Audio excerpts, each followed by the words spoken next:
La schizophrénie est une maladie psychiatrique qui touche près de 1% de la population en France. Les scientifiques cherchent à identifier des marqueurs pour prévenir la sévérité de la pathologie. Ici, à l'INRIA de Nancy, Amandine Lecomte participe au projet Mephesto, un projet dans lequel une intelligence artificielle pourrait justement aider les médecins. L'intelligence artificielle serait très utile aux praticiens puisque lorsqu'on est en pratique, en général, nos informations, et on est limité humainement, on ne peut pas prendre en compte tout ce que l'on voit, tout ce qui se passe au cours de l'entretien clinique. C'est pourquoi avoir une aide supplémentaire avec des indices qui sont parfois imperceptibles à l'œil nu, ne serait-ce que les mouvements oculaires, ce genre de choses, ou même la conductance de la peau. Grâce à ces informations supplémentaires, le praticien pourra ensuite mieux déterminer son diagnostic. Ce sera un diagnostic beaucoup plus précis. Ces outils pourraient également permettre d'avoir des informations en amont du déclenchement d'une maladie. Je suis plutôt psychologue, spécialisée en cognition et interaction. J'ai découvert le monde de l'informatique à travers ce projet notamment. Et je m'aperçois que notre travail de précision est tellement compliqué que le rendre automatique est parfois très difficile. La santé est l'un des domaines où les développements de l'intelligence artificielle sont les plus évidents et les plus attendus. D'ailleurs, elle est déjà utilisée au CHRU de Nancy. Salut. Salut Bonjour Pedro. Pedro. Alors, qu'est-ce qu'on a dans la machine? Arthro-IRM du coude. Arthro-IRM du coude. Ok. Nous sommes au service imagerie. Ici, l'intelligence artificielle permet une amélioration de la qualité de l'image IRM ou de l'image de scanner. Dans ces cas-là, on peut voir qu'il y a deux images. Une image reconstruite avec l'intelligence artificielle et une image reconstruite sans intelligence artificielle. Et déjà, en regardant globalement l'image, on note une différence déjà importante entre les deux images, puisque celle qui n'avait pas d'intelligence artificielle a un aspect granité, un aspect bruité, comme on aime bien appeler dans notre métier. Cette qualité d'image qui est nettement améliorée par l'intelligence artificielle permet d'analyser avec le détail les structures, dans cet exemple-là, tout ce qui est en regard de l'os. Et on voit que dans cette zone-là, c'est beaucoup plus net de ce qu'on pourrait avoir sans intelligence artificielle. Et ce qui est intéressant de remarquer, puisqu'il s'agit d'un examen qui utilise la radiation, c'est qu'on a utilisé le minimum de doses possible. Et s'il n'y avait pas l'intelligence artificielle, on serait obligé de monter la dose puisque la qualité d'image n'est pas suffisante.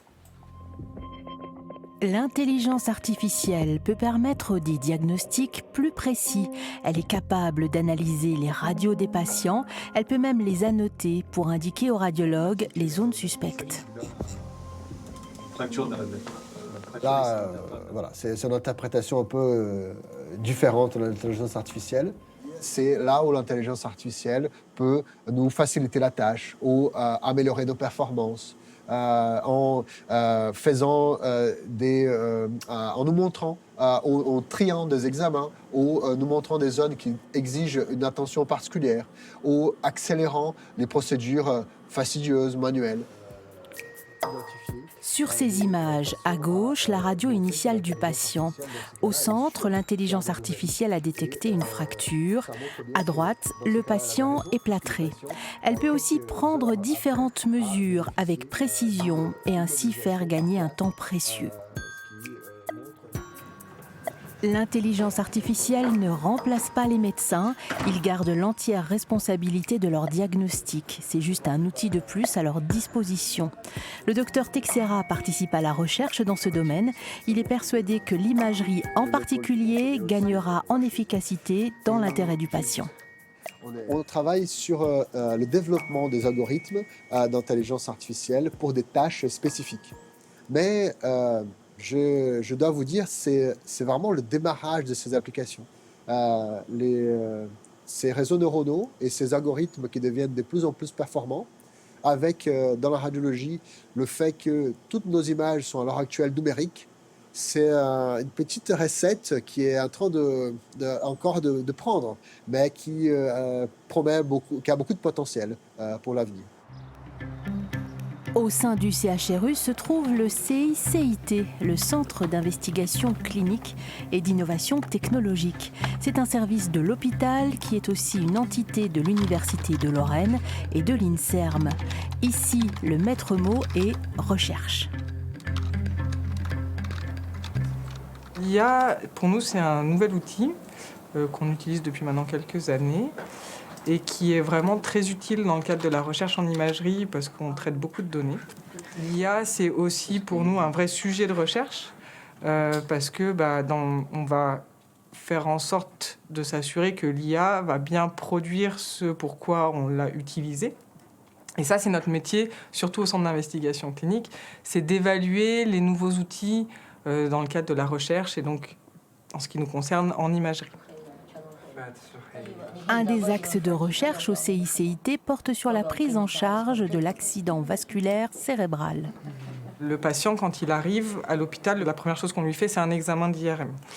Et donc, dans le cadre de cet examen-là, on va essayer de développer des outils d'intelligence artificielle qui vont permettre de donner des éléments aux radiologues d'analyse pour pouvoir ensuite adapter la prise en charge parce que tous les AVC ne se traitent pas de la même manière. Dans le cadre des activités qu'on a au CICIT, on a eu beaucoup de protocoles sur l'AVC et donc on a accumulé beaucoup de données et donc on essaye maintenant de développer des outils d'intelligence artificielle pour pouvoir reproduire ce qu'on a fait jusqu'à présent avec des outils de post-traitement conventionnels. On va essayer de le remplacer par de l'IA pour que ça aille un peu plus vite. Paul Soulier est post-doctorant, lui travaille sur les maladies de l'intestin. Je travaille sur les MICI, donc c'est les maladies inflammatoires chroniques de l'intestin. L'intelligence artificielle, la boîte magique, elle permet de donner des images en entrée, un peu enfouies, et puis d'en ressortir des belles images segmentées où je peux isoler les paramètres que je veux. Moi, je me focalise en ce moment sur la graisse, parce que la littérature a montré que dans la maladie de Crohn ou dans certaines maladies chroniques de l'intestin, il y avait des indicateurs et des marqueurs de l'inflammation dans la graisse viscérale, donc qui n'est pas la graisse sous-cutanée que tout le monde a, mais la graisse viscérale, c'est quelque chose qu'on va retrouver autour des organes qui va tapisser toutes les structures. Et à partir de cette segmentation, je peux faire mes comparaisons entre mes groupes de patients malades et puis mes groupes de patients contrôle. Pour entraîner une IA, il faut la nourrir de bases de données. C'est l'étape la plus longue et la plus fastidieuse. L'avantage d'être au cœur du CHRU est que les données sont là, disponibles. Ceci est un algorithme capable de prédire l'insuffisance cardiaque.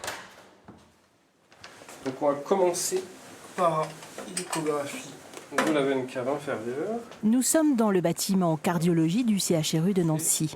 Ici, des volontaires sont suivis depuis plus de 20 ans pour la recherche. Grâce à eux, les scientifiques disposent de bases de données immenses et précieuses. Des données qui ont permis la création de l'algorithme prédictif avec l'aide de l'intelligence artificielle. À l'origine de ce projet, le docteur Nicolas Girard, cardiologue, chercheur, mais aussi biomathématicien.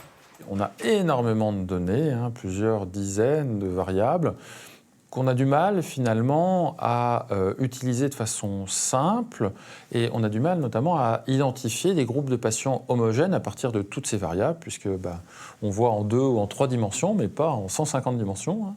Et l'ordinateur, lui, est capable de faire ça. L'ordinateur va être capable, lui, d'identifier des groupes par tout un tas d'itérations et en bout de chaîne va identifier finalement des groupes très différents, bien identifiés à partir de ce magma de données. Mais le travail ne s'arrête pas là parce que on a trouvé la solution sur ce jeu de données, mais maintenant on aimerait chez quelqu'un qui vient nous voir arriver à identifier à quel groupe il appartient. Dans le cas de l'insuffisance cardiaque, l'algorithme a identifié 3 variables au milieu de centaines d'autres. Le docteur Girard et ses équipes ont éprouvé la formule sur d'autres groupes, en Suède notamment.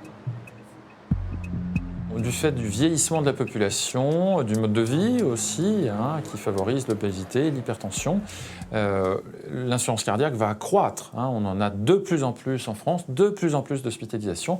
Et la meilleure façon d'améliorer les choses, c'est de prévenir l'insuffisance cardiaque, donc de ne pas arriver à ce stade d'insuffisance cardiaque qui est très problématique, en appliquant des stratégies préventives en amont chez des gens qu'on aura identifiés comme particulièrement à risque de développer à l'avenir de l'insuffisance cardiaque. Pour pouvoir utiliser officiellement cet algorithme, il faut encore passer par une phase de recherche clinique pour laquelle le docteur Girard est en recherche de financement. Alors, jusqu'où l'intelligence artificielle peut-elle aller dans le domaine médical ? Dans les laboratoires du Lauria et de l'INRIA à Nancy, des chercheurs travaillent et réfléchissent à ces technologies. Il y a déjà des applications concrètes qui sont souvent à différentes étapes. Donc, par exemple, quand on appelle les urgences, certains centres hospitaliers ont aujourd'hui des outils de transcription automatique qui peuvent aider les assistants de régulation médicale qui répondent à vos appels. Il y a aussi des outils pour guider les robots chirurgicaux. Donc tout ça existe et ça va se répandre sur des pathologies de plus en plus larges, en fait sur toutes. On pourrait citer plein d'exemples, mais il va y en avoir beaucoup partout. L'IA avance très vite parce qu'il y a eu aussi des masses de données plus importantes aujourd'hui qui sont collectées dans les hôpitaux et qui sont standardisées. Et il y a aussi des efforts pour harmoniser la façon dont ces données sont stockées, dont elles sont annotées, dont elles sont enrichies en fait, par des médecins qui permettent de faire de l'IA dessus. En Lorraine, un data center de 1600 mètres carrés mutualisé entre l'université La Métropole et le CHRU est opérationnel depuis fin octobre 2023. Il permet de garder la main sur ces informations précieuses. Si l'intelligence artificielle offre de nouveaux outils aux médecins, elle ouvre aussi de nouvelles perspectives, notamment en accélérant la recherche sur certaines pathologies graves, comme les maladies neurodégénératives.